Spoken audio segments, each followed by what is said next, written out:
as you can see, summer is well and truly over within the UK. We're now nicely into autumn, the leaves are falling, it's getting a little bit chilly. But does that mean the diving has to stop? So the plan is today we're going to go down to Vobster Quay and we're going to do a little bit of diving. I'm not just there for the diving though today, I have a little mission. And that mission is to test this bad boy. I've been pretty lucky to have had this sent out to me completely free of charge just to review it. And this particular torch is the D530. So what comes in the box then? So obviously we have the torch itself. We also have a pack of O-rings, a little lanyard, a spare little rubber grommet for the back end, a charging cable, and then a couple of little stickers like your warranty card and then some instructions. So all in all, pretty simple. So let's talk about the torch itself then. So the 530, it's a 1300 lumen torch. It has two power settings, high and low. It has a really nice switch made of titanium alloy apparently. Obviously you can toggle between the different power settings on here, and it also has a battery indicator on the switch itself, which is really useful underwater. Battery life on high is supposed to be about 1 hour and 25 minutes, and then 4 hour 25 on the low setting. So plenty of time when you're out diving, especially if you're only out for a couple of hours. So the things that have sort of jumped out at me with this torch is obviously how compact it is. So if we compare it to my old torch, you can see the difference there. This one's a lot chunkier, whereas this one, really nice, very compact, which when you're free diving, smaller, the more compact, the better really. It's rated down to 150 meters of depth, which for free diving, you know, unless you're Alexei Molchanov, I think you're going to be okay. My favorite things so far out of this torch are clearly the switch having the battery indicator light on it, and the battery itself, which has a built-in USB port into it, USB-C, so you don't need to carry around an extra adapter, so it's just one less thing to worry about. You can plug it straight into your phone charger, happy days. So what I really need to do is take this guy out for a spin, and what better way to test a dive light than to go for a night dive.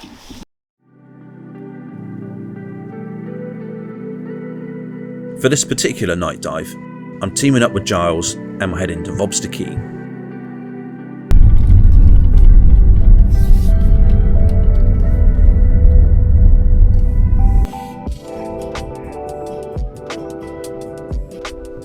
I arrive at about 7:15 and I'm fully suited up and ready to get in the water just before it gets dark. And it got real dark real fast.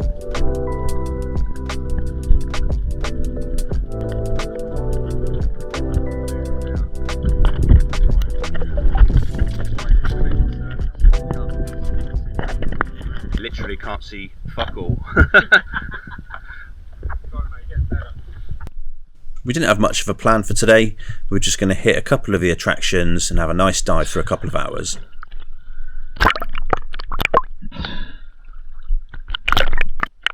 With it being this dark, it was a great opportunity to test the torch out. And first impressions, I was very happy with how bright it was.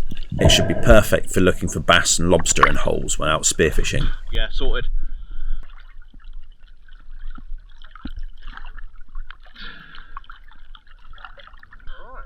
So, is this the top of the plane?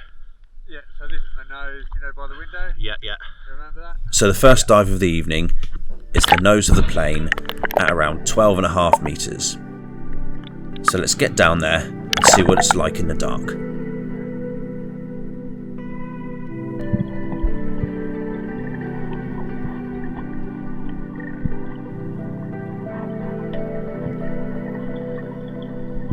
Now I'm not very experienced with night diving, so this was quite a surreal experience.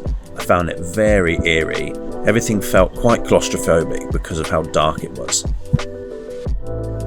Peering into these wrecks in total darkness just had a very spooky vibe to it as well. But I have to say, I was enjoying it. I probably wouldn't recommend trying this yourself if you're a beginner freediver. You have to be very comfortable in the water. And buddying in total darkness is not as safe as doing it in the daylight, clearly.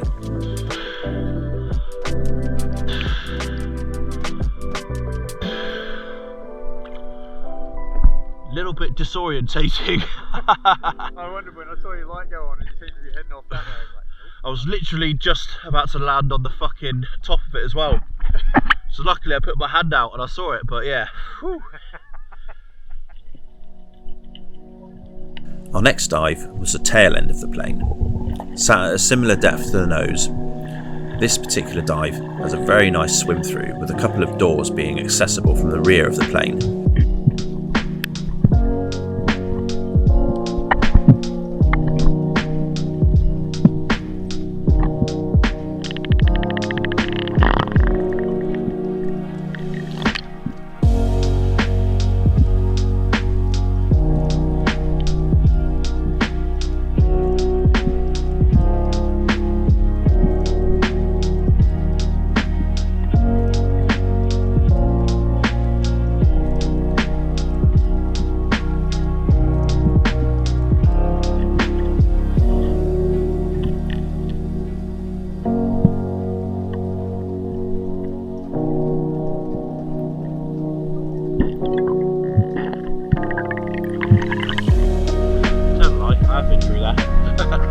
The next mark we wanted to check out were a couple of concrete cylinders which usually hold crayfish, but we actually ended up landing on the washing machine. This washing machine is absolutely massive and you can see it's absolutely covered with zebra mussels. I did see a couple of small fish chilling out here as well, but no crayfish.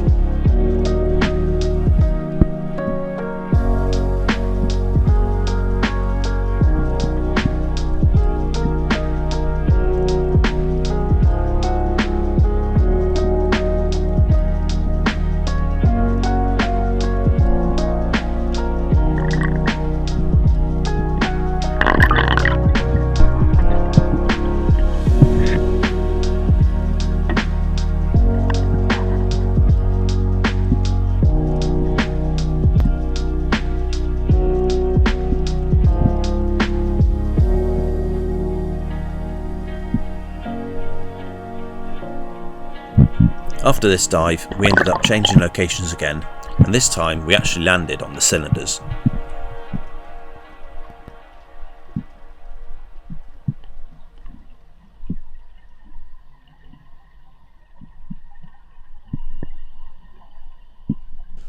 I came across lots of sleepy fish on this dive, and these little fish are European perch.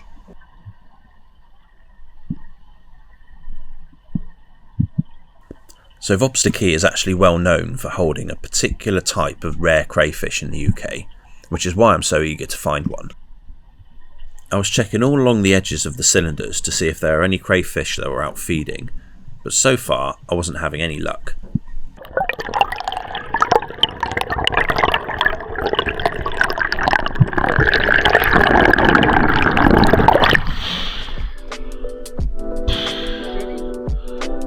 Crays, I saw some fish. Ah, bastard. I didn't see it. What side was he on? So he's on the other side. Yeah. Right, I'm fucking getting him then. Turns out I wasn't looking in the right area at all.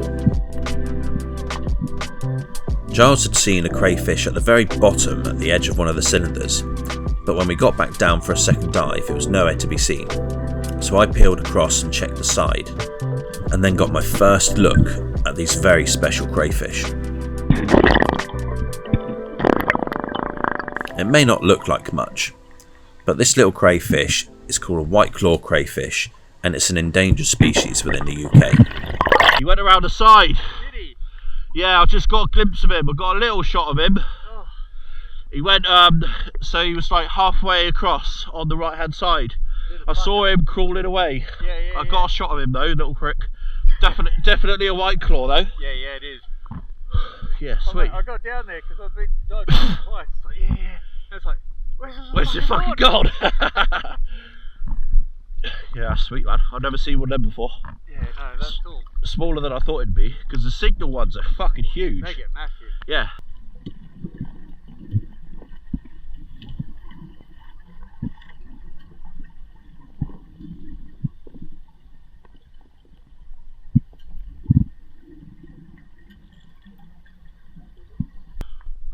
You see him? Yeah. You find him. After going back for a second look at the crayfish, it was time to change locations. Next, we were going to check out a wreck called the Jacquin II, which is a large boat sat at around 18 metres, and this was by far the spookiest dive of the evening.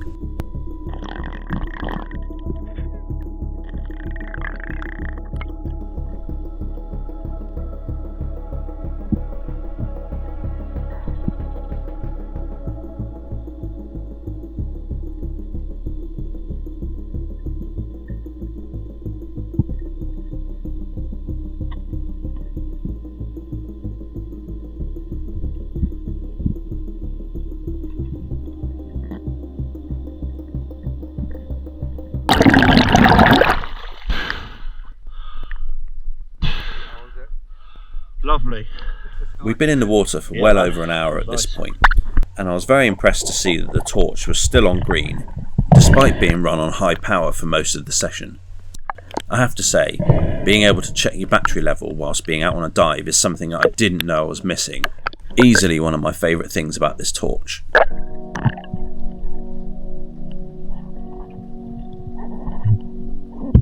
With the session drawing to a close, we decided to check some of the shallower areas for more crayfish. And it didn't take us that long to find more.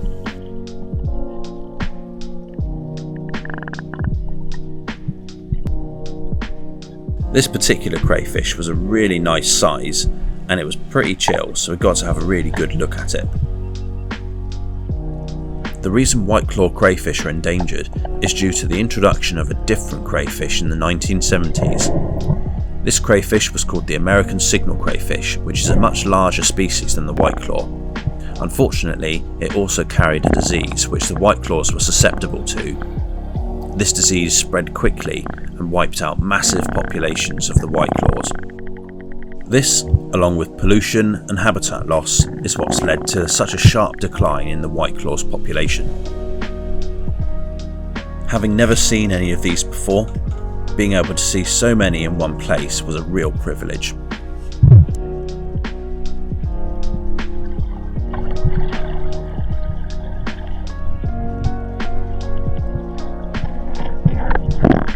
With the dive coming to a close, I'll give you my closing thoughts on the Orcatorch. The torch is nice and bright, has a great build quality, it's compact, it has the battery indicator on the switch. My only real criticism with it is that the lanyard that comes with it is a little bit naff, hence why I've added my own paracord lanyard.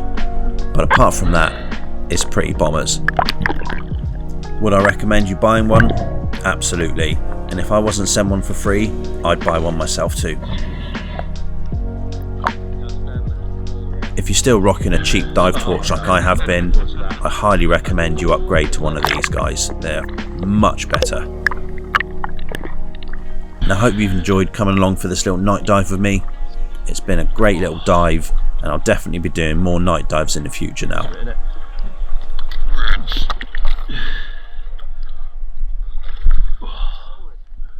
Big thanks to Brinite and Orcatorch for sending me out this torch, really appreciate it.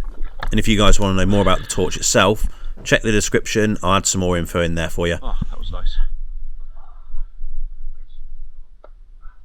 Again, thanks for joining me on this little adventure, and I'll see you on the next one. Yeah. Last one standing. Yes, that was good.